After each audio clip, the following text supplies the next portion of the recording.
Azərbaycan Prezidenti Cənab İlham Əliyevin Gürcüstan Respublikasına dövlət səfəri bu ikitərəfli münasibətlərimizin bundan sonraki inkişafı mənafeyinə xidmət göstərən bir səfərdir. Bu aksiyondur, bunun xüsusi ispata ehtiyac yoxdur. Bu səfər siyasi dialoqun yüksək səviyyədə olduğunu ifadəsidir.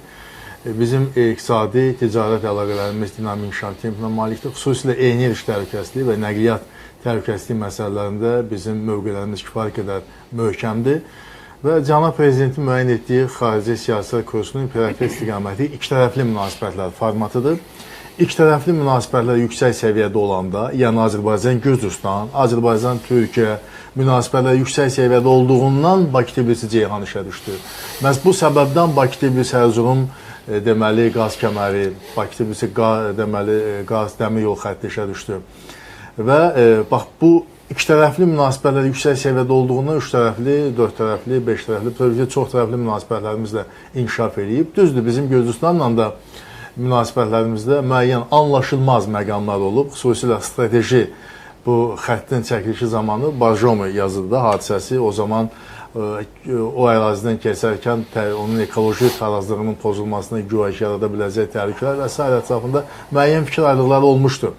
Amma o fikir ayrılıqları o səviyyədə deyildi ki, bu nəticə itibarilə problemin həllini mümkünsüz etsin. 60 milyon əlavə pul verdi, 17 kilometrə yan keçdi.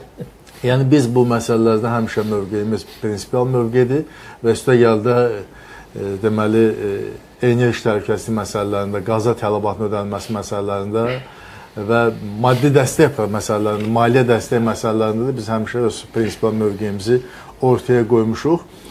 Və hesab edirəm ki, bugünkü dünyamız həm də o baxımdan, bugünkü dünyamızda yeni trendlər var. Biz enerji təhlükəsizliyindən danışdıq, ənənəvi enerji təhlükəsizliyi, amma biz yaşıl enerji məsələsinə də xüsusi diqqət ayırmalıyıq.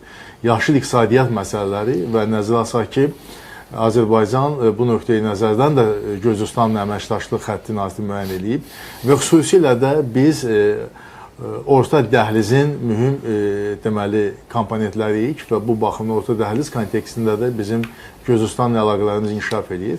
Və nəhayət regionumuzda bu günlər çox təhlükəli proseslər yaşanmaqdadır və Birləşmiş Ştatlar İsrailin İranla müharibəsi getməkdədir. Bu müharibənin getdiyi arealın biz lap qonşuluğundayıq. Bu Gürcüstan üçün də müəyyən təhlükələri və təhdidləri labud edir.